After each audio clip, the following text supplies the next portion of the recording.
नमस्कार प्यारे दर्शकों, सुहाना सफर कार्यक्रम में आप सभी का हार्दिक स्वागत है, अभिनंदन है। साधारणतः हम जब एक दूसरे से मिलते हैं तो एक दूसरे का हालचाल पूछते हैं कि आजकल कैसा चल रहा है, जीवन की यात्रा सुखी पूर्वक चल रहा है कि नहीं। तो पहले तो यही जवाब मिलता है कि बहुत अच्छा लग रहा है, मजा आ रहा है जीवन में।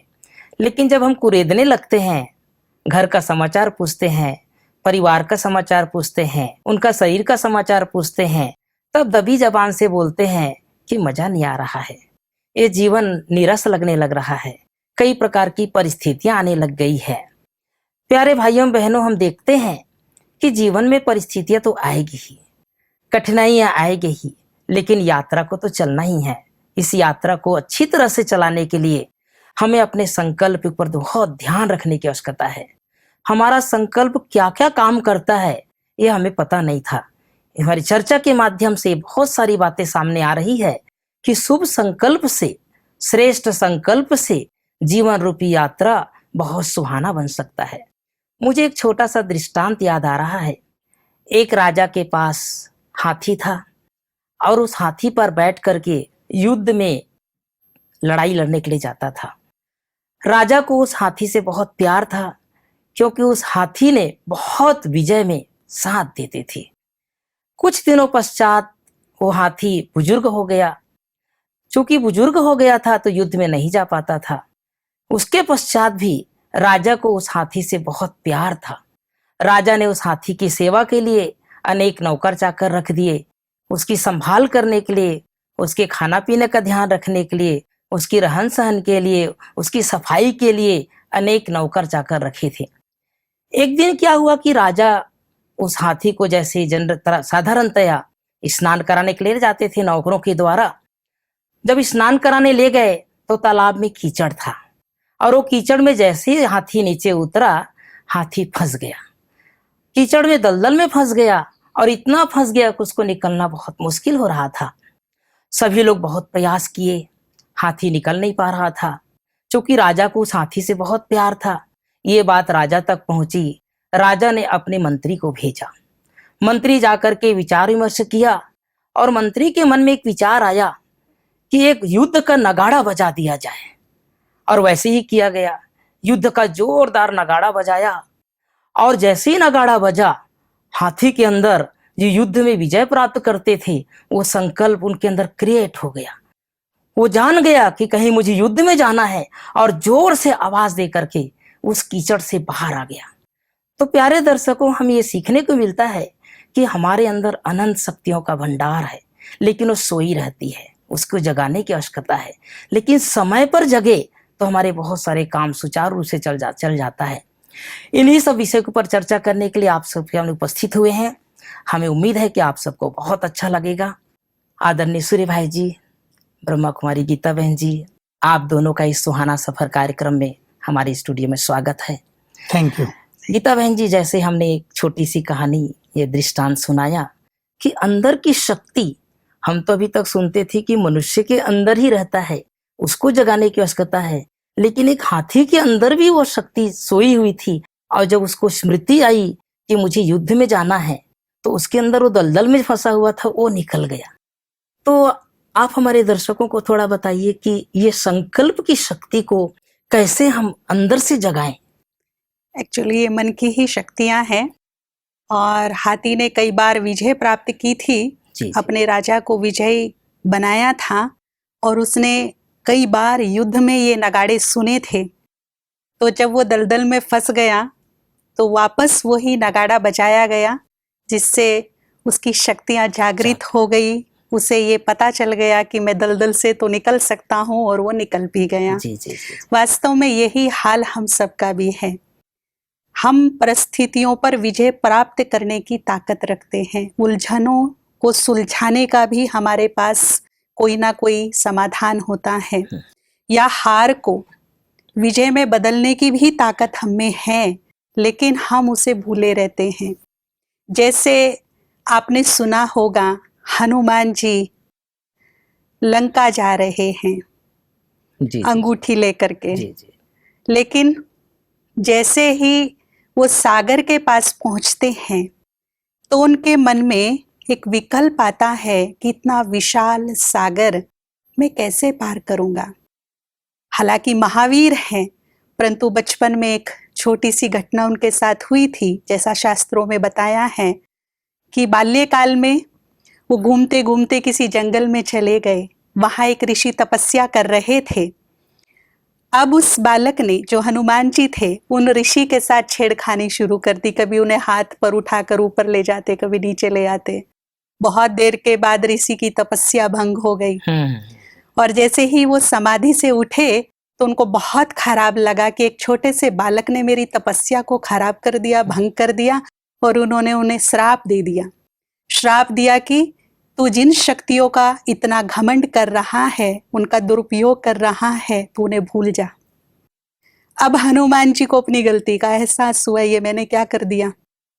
तो हनुमान जी ने बहुत प्रार्थना की, रिक्वेस्ट की कि प्लीज आप अपना श्राप वापस ले लीजिए, माफ कर दीजिए एक बार। तो ऋषि ने कहा कि महान आत्माओं के वचन तो खाली नहीं जाते हैं, मेरा वचन तो खाली नहीं जाएगा, परंतु मैं इसका एक उपाय बता देता हूँ जो तुम श्राप मुक्त हो जाओगे। तो उपाय यही बताया कि यदि कोई तुम्हें तुम्हारी शक्तियां याद दिलाएगा तो तुम्हारी शक्तियां पुनः काम करना शुरू कर देंगी। जामवत उन्हें बोलते हैं कि हे पवन पुत्र हनुमान, तुम में तो पवन जैसी ताकत है। जैसे पवन को रोका नहीं जा सकता, जैसे पवन को बांधा नहीं जा सकता, ऐसे तुम्हें रोका या बांधा नहीं जा सकता। बस इतना ही कहना था। उनकी शक्तियों की याद दिला दी और पुनः उनकी शक्तियां जागृत हो गई। और फिर क्या हुआ वो हम सब जानते हैं, जैसा बताया गया है। यही बात हम सब पर भी अप्लाई होती है। अगर कोई हमें हमारी शक्तियों से मिला दे, हम लोगों को तो रोज देखते हैं, लेकिन कभी हम अपने आप को नहीं देखते। कभी अपने अंतर मन में यदि हम झांक कर देखें तो हमें पता चलेगा कि कितनी अनंत शक्तियां, कितने खजाने इसमें भरे पड़े हैं। लेकिन दूसरों को देखने का वक्त है, खुद को देखने का वक्त हमारे पास नहीं है।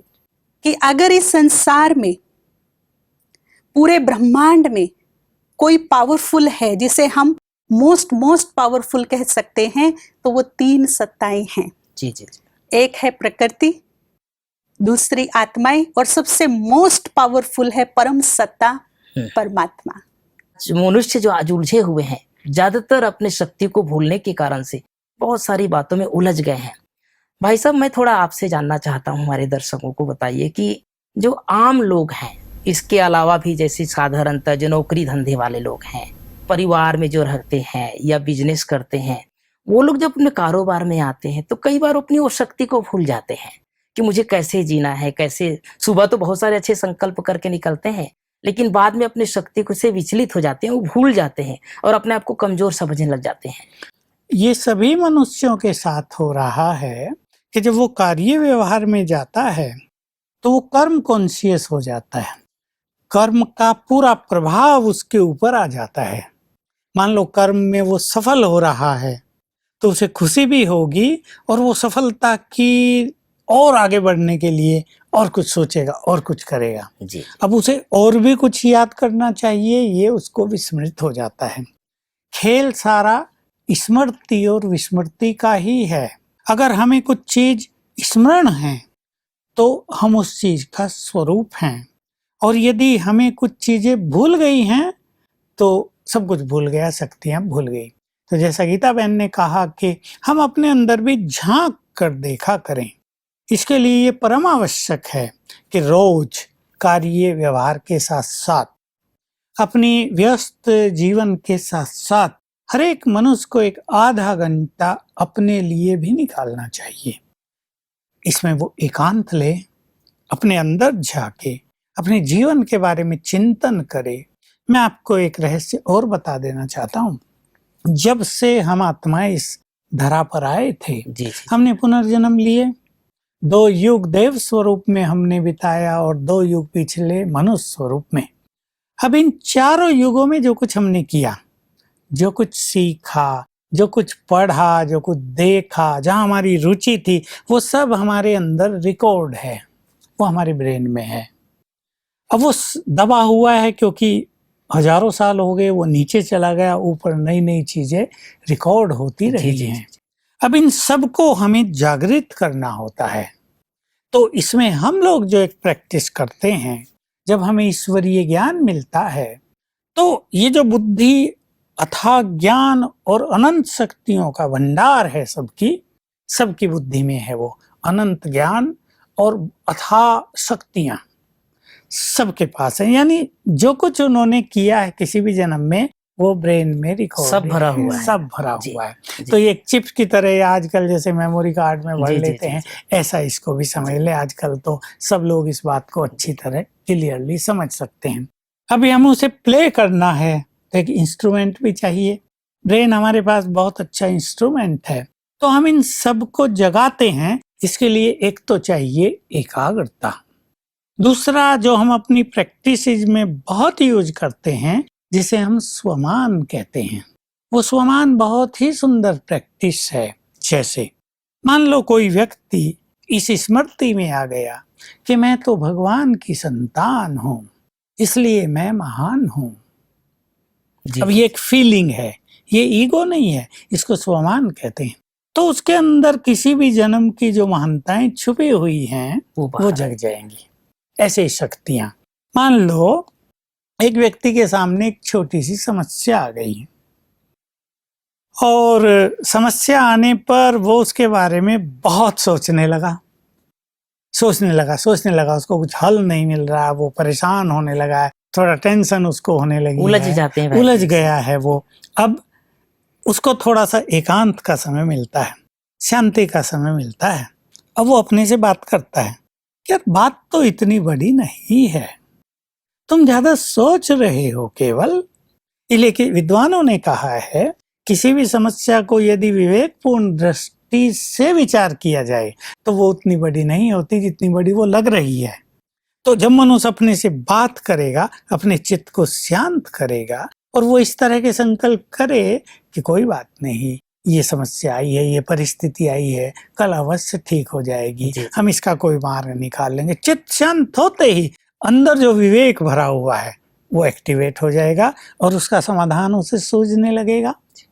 ऐसे ही कोई बात मनुष्य के पास आती है, जब वो उसके बारे में बहुत सोचता है तो उसकी शक्तियां नष्ट होती रहती हैं।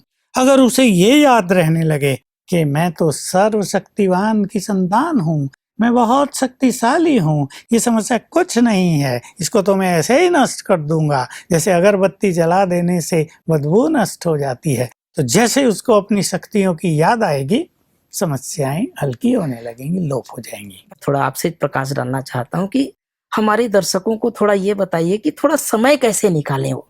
हमें देखिए, समय भरपूर है, 24 घंटे हमारे लिए होते हैं, लेकिन अगर हम टाइम को थोड़ा सा मैनेज करें और थोड़ा सा वक्त अपने लिए और परमात्मा के लिए निकालें, तो ये समय हमारे आने वाले समय को बहुत सुंदर समय में परिवर्तित कर देगा।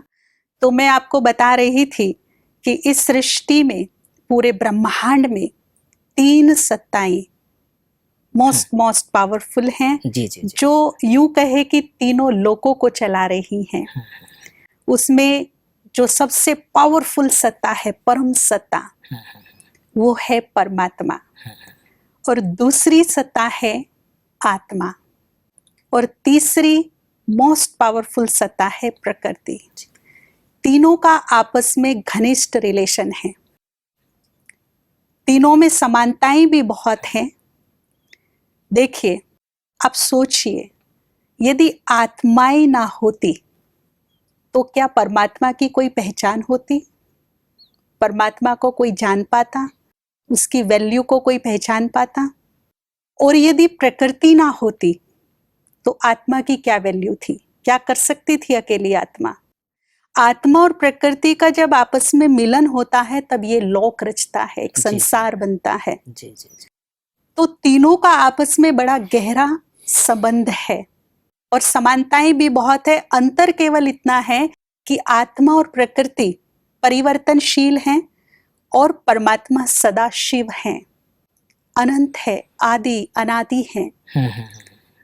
उनमें कभी भी परिवर्तन नहीं होता। परमात्मा सत्ता में परिवर्तन नहीं होता, कि तीनों में नहीं होता। नहीं, तीनों। आत्मा और प्रकृति परिवर्तनशील है। जी। आज जो महान आत्मा है कल वो पाप आत्मा भी बन बन जाती सकती है। प्रकृति कल तक सतो प्रधान थी, आज तमो प्रधान बन गई, असंतुलित हो गई। इनमें परिवर्तन हो जाता है, लेकिन परमात्मा जो है वो अपरिवर्तनशील है, उनमें कभी परिवर्तन नहीं होता। तो परमात्मा जो इस संसार की, इस ब्रह्मांड की, तीनों लोकों की सबसे पावरफुल सत्ता है, उसी की संतान आत्माएं हैं, इसीलिए समानताएं हैं। प्रकृति उसकी बहुत बड़ी साथी है। तीनों ही अजर अमर अविनाशी हैं। अगर परमात्मा अजर अमर अविनाशी है तो आत्मा भी है। देखिए, प्रकृति के पांचों तत्व यदि विकराल रूप धारण कर ले तो भी वो आत्मा को नष्ट करने की ताकत नहीं रखते। जैसे श्रीमद् भगवत गीता में कहा गया है, ना तो जल में ताकत है, ना अग्नि में, ना किसी अस्त्र शस्त्र में जो आत्मा का विनाश कर सके। इवन जो सर्व समर्थ है, जो सर्वशक्तिवान है, जिसे हम भगवान, परमात्मा, खुदा अनेक नामों से जानते हैं, यदि वो भी चाहे कि मैं आत्मा का विनाश कर दूं, आत्मा को नष्ट कर दूं, तो ये ताकत, ये शक्ति उसके पास भी नहीं है। अब आप सोचिए, जिस सत्ता का किसी भी प्रकार से विनाश नहीं हो सकता, वो किसी भी तरीके से नष्ट नहीं हो सकती, वो कमजोर है या शक्तिशाली है? क्या कहता है आपका विवेक? अभी तो लोग अब यही समझते हैं कि हम कमजोर हो गए नहीं, हैं। लेकिन जो मैंने आपको बताया, जी। जैसा श्रीमद् भगवत गीता में भी बताया गया जी, जी, है जी, कि जिस सत्ता का किसी भी प्रकार से विनाश संभव नहीं, इवन सर्वशक्तिवान भी नहीं कर सकता, जी जी, तो वो कमजोर है या शक्तिशाली है? वो तो शक्तिशाली होगा। तो हम कमजोर हैं क्या? जी, क्योंकि हम सब आत्माएं हैं, जी। तो हम कमजोर हैं क्या? हम लेकिन अपने आप को कमजोर हमारी नेचुरल नेचर ही शक्ति है, लेकिन उस शक्ति पर आवरण आ गए हैं। हमारे मनोविकारों के कुछ पूर्व जन्मों के लेप छेप जो लगे हैं, वो इन पर आ गए हैं, वो दब गए हैं, सुसुप्त हो गए हैं। परंतु हमारी आत्मा की जो नेचर है वो अति शक्तिशाली, ना कि कमजोर। बहुत अच्छी बात कह रही है बहन। जी जी, ये बात हर व्यक्ति को रियलाइज कर लेनी चाहिए। पहले तो ये कि हम ये देह नहीं हैं, आत्मा है, चेतन। आत्मा अति सूक्ष्म है, और जो जितना सूक्ष्म होता है वो उतना ही शक्तिशाली भी होता भाई साहब, है। मैं थोड़ा सा बीच में जानना चाहता हूँ कि आत्मा की चर्चा तो बहुत होती है, लेकिन उस आत्मा को हम समझें, वो आत्मा कहाँ रहती है, क्या कार्य करती है, इसकी ज्यादा चर्चा नहीं होती भाई साहब। हाँ, तो यही मैं इस कारण, क्योंकि चर्चा नहीं होती तो सभी लोग आत्मा के सब्जेक्ट को, ये सन्यासियों का सब्जेक्ट है, ये विद्वानों का सब्जेक्ट है, ऐसा कहकर छोड़ बैठे हैं, और इस कारण देहभान बढ़ गया तो मनोविकार आ गए। तो हम पुनः सबको याद दिलाना चाहते हैं, जैसे मैं बात कर रहा था, आत्मा अति सूक्ष्म है, और जो सूक्ष्म होता है वो बहुत शक्तिशाली होता है। तो सचमुच हम बहुत शक्तिशाली हैं, ये अगर हम याद रखेंगे तो जीवन में आने वाली कोई भी बात हमारे सुहाने सफर को विषैला नहीं बना पाएगी, क्योंकि शक्तिशाली हम हैं। जैसे बुखार हुआ थोड़ा सा, लेकिन हमें एक बहुत पावरफुल दवाई का ज्ञान है, हम बुखार से डरेंगे नहीं, हम फट से दवाई का उपयोग करके ठीक हो जाएंगे। हमें प्यास लगी है, हम प्यास से घबराएंगे नहीं, क्योंकि हमारे पास पानी है, हम पी के तृप्त हो जाएंगे। ऐसे ही हम सभी को इस चीज को जानने की बहुत आवश्यकता है कि हम बहुत शक्तिशाली हैं। समस्याएं शक्तिशाली नहीं हैं, बातें शक्तिशाली नहीं हैं, कोई भी जो और चीज हो रही है वो शक्तिशाली नहीं है, शक्तिशाली तो हम हैं। तो हमने सूक्ष्म रूप से जो देखा आज तक, अगर हम इस गुड अवेयरनेस में रहते हैं जी, जी, तो हमसे चारों ओर शक्तिशाली वेव्स निकलती रहती हैं, तरंगे फैलती हैं, और ये तरंगे समस्याओं को सहज ही नष्ट कर देती हैं। मैं एक छोटा सा उदाहरण दूं, घर घर में ऑल आउट जलाया जाता है, जी जी, भाई मच्छर ना आए, तो मच्छर भागते हैं, कोई चक्कर खा के गिर जाते हैं, कोई मर जाते हैं और मैदान छोड़ जाते हैं, क्योंकि उसकी जो दुर्गंध है ना वो उनसे सहन नहीं होती है।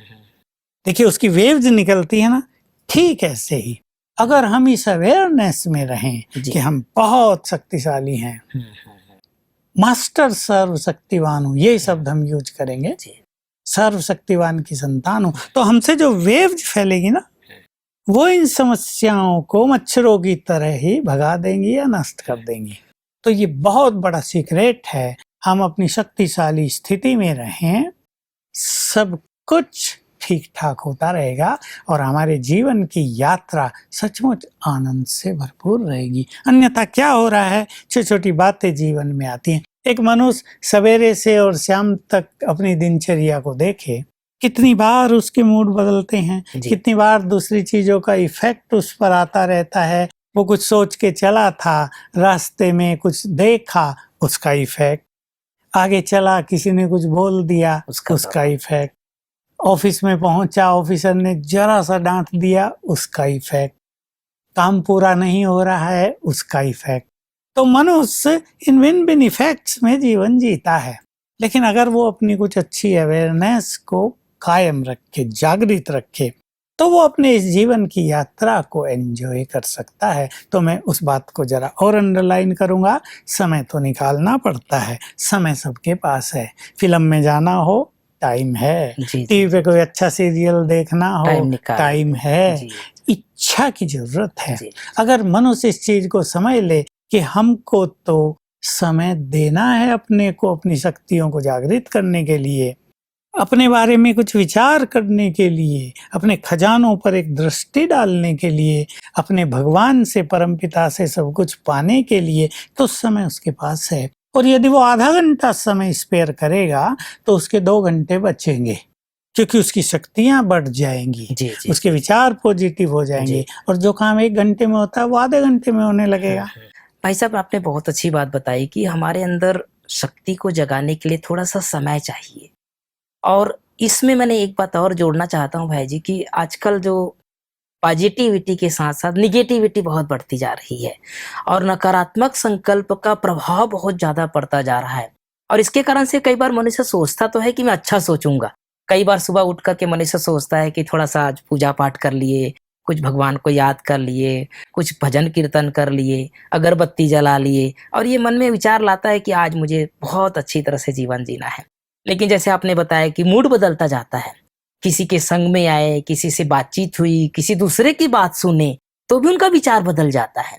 तो ऐसा क्या करें भाई साहब, कि जो जनरल मनुष्य लोग रहते हैं आजकल परिवार में, घर में, संसार में, उसका मूड बार बार ना बदले, उसका विचार में ज्यादा परिवर्तन ना आए। देखिए, हमारे ईश्वरीय विश्वविद्यालय में जी ये एक बहुत सुंदर सिस्टम चला था, तो हमारी प्राचीन कल्चर से ही है। लेकिन लोग आजकल इसको भूल बैठे कि सवेरे उठेंगे तो मंदिर में जाएंगे, कुछ पढ़ेंगे, जी गीता पढ़ें, भागवत पढ़ें, कोई रामायण पढ़ता था, जिसका जो प्रिय ग्रंथ है वो उसको पढ़ता था, ताकि सवेरे से सुंदर विचार प्रारंभ हो जाएं। और फिर उसके साथ मनुष्य को क्या करना चाहिए, कोई 1-2 चीज अपने साथ रखनी चाहिए हमेशा।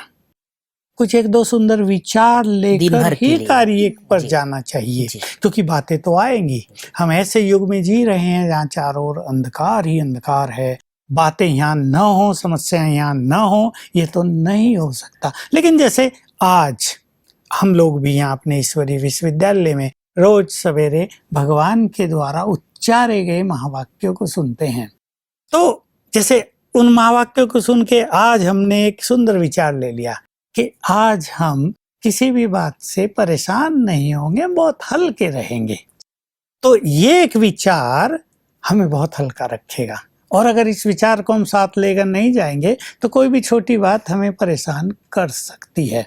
तो ऐसा कुछ अपनी दिनचर्या को निर्धारित करना चाहिए और कुछ 1-2 बात अपनी पूरी दिनचर्या कर्म क्षेत्र पर साथ लेके जानी चाहिए। बहुत सुंदर बात आपने बताया भाई साहब, कि हमारे दर्शकों को कि दिन भर में अपनी दिनचर्या में कुछ अच्छी बात शामिल कर लें। बातें तो आएगी, समस्या आएगी, विघ्न आएगा, लेकिन उसको परवाह ना करें, बल्कि एक अच्छे विचार को लेकर कभी दिनचर्या का प्रारंभ करें और शाम तक उसको याद रखें, तो जीवन की यात्रा बहुत सुगम हो जाएगी, सुहाना बन जाएगी।